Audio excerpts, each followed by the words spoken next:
এই জাদুবিদ্যা সত্য।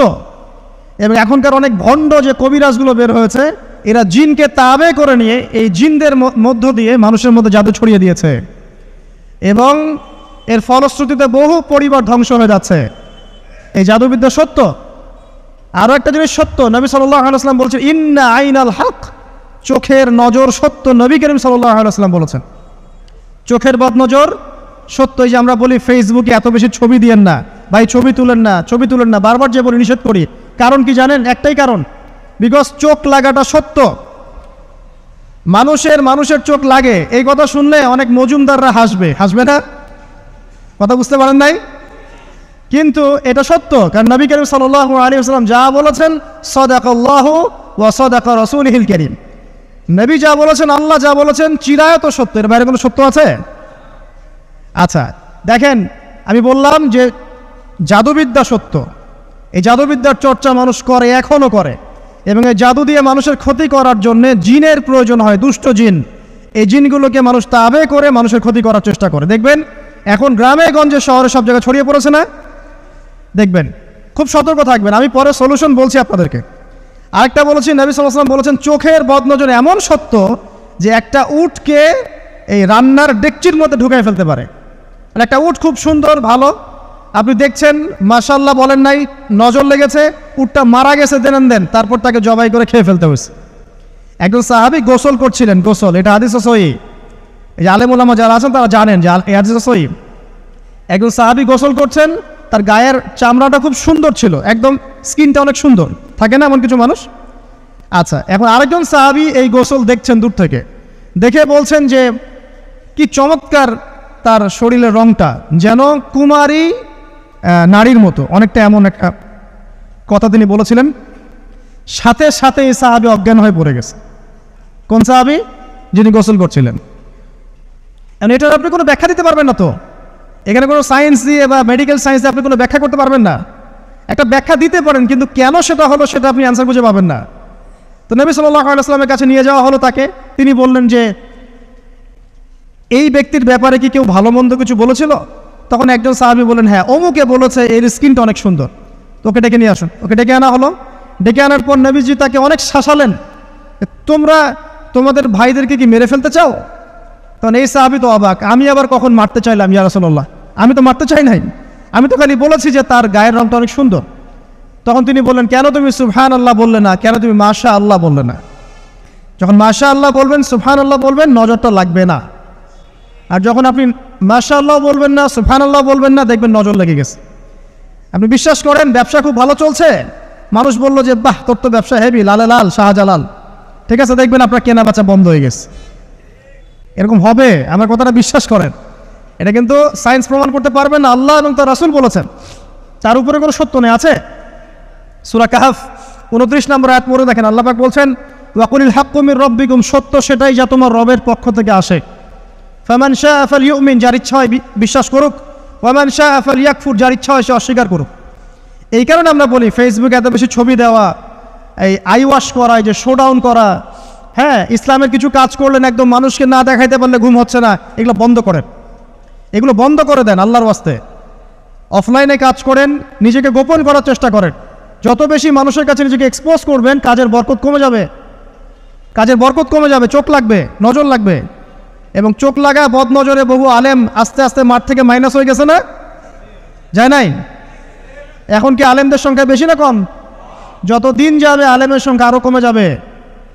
নবীজি বলেছেন আলেমদের সংখ্যা কমতে থাকবে, মানুষ জাহেলদেরকে আলেম বানিয়ে নেবে। তো প্রিয় ভাইরা, জাদুবিদ্যা সত্য, চোখের বদনজর সত্য, রাতের এই অনিষ্টগুলো সত্য, রাতের বেলা অনেক ক্ষতি আছে। এই জন্য নবীজি বলছেন বাচ্চাদেরকে বাইরে বের করো না, এবং তোমরাও রাত যখন গভীর হবে তখন এদিক ওদিক ঘোরাফেরা করো না। দেখবেন রাত যত গভীর হয় আমাদের শহরগুলো তত জীবিত হয়, তাই না? তাই না? রাত যত গভীর হচ্ছে শহর তত জীবিত হয়। চায়ের দোকানে আড্ডা বেশি, ওই সিনেমা দেখছে, টিভি দেখছে, ক্যারাম খেলছে, লুডো খেলছে, ঘুম নাই। ঘুম কখন? ফজরের আগে আগে। ফজরের নামাজ কিন্তু নাই, ফজরের ঠিক আগে আগে, আবার ওই যে জোহরের নামাজের সঙ্গে উঠতেছে। এখন আমাকে বলেন এরকম জেনারেশনকে দিয়ে কি আসলে ইসলামের কোনো খেদমত হবে? আচ্ছা, নবীজি রাতের বেলা আর্লি ঘুমাতেন, আল্লাহ পাক আমাদের সবাইকে তাড়াতাড়ি ঘুমানোর তৌফিক দান করুন। হ্যাঁ, আপনি ইলম চর্চা করলে রাত জেগে থাকতে পারেন, আপনি যদি জ্ঞান চর্চা করেন রাত জাগতে পারেন, আপনি কোনো গবেষণা করছেন, নামাজ পড়ছেন বা কোরআন হেফজ করছেন, আপনি রাতের আর্লি উঠবেন, এটা আলাদা বিষয়।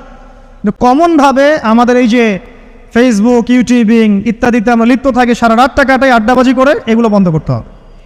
এগুলো বন্ধ না করলে ফিজিক্যালি আমরা মানে সুস্বাস্থ্যের অধিকারী হতে পারবো না, সারা দিনটা আমাদের একটা কি বলবো অলসতার ভাবে যাবে এবং দিনের বেলা কাজগুলো ব্যাহত হবে। এতে করে আমাদের উম্মার এই পুরো বড় যে তরুণ প্রজন্ম আছে এদেরকে আপনি সম্পদে পরিণত করতে পারবেন না। তাই এই সিস্টেমটা চেঞ্জ করা দরকার। নবীজি রাতের বেলা এই সূরা বাকারার শেষে 3টা আয়াত তেলাওয়াত করতেন, আমরা করবো ইনশাআল্লাহ। ইনশাআল্লাহ। আরেকটা আমল বলে দেই, নবী করিম সাল্লাল্লাহু আলাইহি ওয়াসাল্লাম রাতের বেলা সূরা মুলক তেলাওয়াত করতেন। কোন সূরা এটা? কোন সূরা? তাবারাকাল্লাযী বিয়াদিহিল মুলক। কয়টা আয়াত আছে? 30টা আয়াত আছে। নবীজি বলেছেন সাল্লাল্লাহু আলাইহি ওয়াসাল্লাম যে এই সূরা আপনাকে কবরের আযাব থেকে বাঁচাবে ইনশাআল্লাহ। কবরের আযাব থেকে তো ভাই বাঁচা খুব সহজ নাকি? আমাদের মধ্যে এমন কেউ নাই, শোনেন, আমাদের মধ্যে এমন কেউ নাই আলেম জালেম মুফতি মুহাদ্দিস রাজনৈতিক নেতা পলিটিশিয়ান বিরোধী দল জাতি তারপরে যে সরকার দল যে আছে না কেন কবরের শাস্তি ফেস করবে না এমন একটা মানুষ নাই, কেউ নাই পৃথিবীতে। এই যে আপনি দেখছেন ওই যে কি ইসরায়েলের প্রধানমন্ত্রী, ওই রাশিয়ার প্রধানমন্ত্রী, ওই চায়নার সভ্যতা, পশ্চিমা সভ্যতা, এমন কেউ নাই পৃথিবীতে এখন যাকে কবরের শাস্তি ভোগ করতে হবে না। আছে? সবচেয়ে লঘু শাস্তি মানে লঘু চাপ, এটা বলতে গেলে আসলে আমি ভাষা হারায় ফেলি, তারপরে বলছি আল্লাহ পাক আমাদের সবাইকে হেফাজত করুন, আমিন। একজন সাহাবীর নাম সাদ বিন মুয়াজ। কি নাম? নবী করিম সাল্লাল্লাহু আলাইহি ওয়াসাল্লামের সাথে একদম ডান হাত হয়ে যুদ্ধ করেছেন দীর্ঘদিন। বদর তিনি বীর সেনা, উহুদের বীর সেনা, ঠিক আছে, খন্দকের যুদ্ধেও বীর বিক্রমে যুদ্ধ করেছেন। তিনি আনসার সাহাবী, একদম মদিনার নেতা সাহাবী। সব সাহাবী কিন্তু একরকম নন, কেউ ছিলেন নেতৃস্থানীয় সাহাবী, তিনি ছিলেন একজন নেতৃস্থানীয় সাহাবী, ঠিক আছে, সাদ বিন মুয়াজ। নবী করিম সাল্লাল্লাহু আলাইহি ওয়াসাল্লাম এত ভালোবাসতেন তাকে, এত ভালোবাসতেন যে তাকে নিজের মনে করতেন যে সাদ বিন মুয়াজ আনসাররা আমার নিজের। চারটাখানি কথা। এই সাহাবীর খন্দকের যুদ্ধে এই যে হাতের এই দিকে সম্ভবত হাতের এই রগের মধ্যে একটা তীর এসে লাগে এখানে, এবং তীরটা তিনি বের করতে গিয়ে রক্তটা ছিঁড়ে যায়। এরপর ফিনকি দিয়ে রক্ত বের হওয়া শুরু হয়। চিকিৎসা করে করে রক্ত বন্ধ করা যায় নাই, এবং এই রক্তের প্রবাহিত রক্তেই আল্লাহর ইচ্ছায় তিনি শাহাদাত বরণ করেন, তিনি ইন্তেকাল করেন। নবী করিম সাল্লাল্লাহু আলাইহি ওয়াসাল্লাম প্রচণ্ড ব্যথিত হন, মানে মনটা তার খুব নরম হয়ে যায় সাদ বিন মুয়াজ রাদিয়াল্লাহু আনহুর জন্য। তো এই সাহাবীর যখন জানাজার নামাজ পড়ানো হচ্ছে, নবীজি বলছেন 70,000 ফেরেশতা তার নামাজে অংশ নিয়েছে। আর এই সাহাবীকে যখন কবরে শোয়ানো হয়েছে, নবী করিম সাল্লাল্লাহু আলাইহি ওয়াসাল্লাম পরে জানিয়েছেন কবরের যে মৃদু চাপ, সাদ বিন মুয়াজ রাদিয়াল্লাহু আনহুর কবরেও সেই মৃদু চাপ দেওয়া হয়েছে। আমি কি বুঝাতে পারলাম ভাই? আমাদের কোনো দাম আছে এখনকার পলিটিশিয়ানদের কোনো দাম আছে? এখনকার সমাজ নেতার কোনো দাম আছে? এখনকার সুদখোরদের কোনো দাম আছে? এই ঘুষখোর দুর্নীতিবাজদের কোনো দাম আছে? আমরা যারা কাঠমোল্লা হয়ে আছি আমাদের কোনো দাম আছে?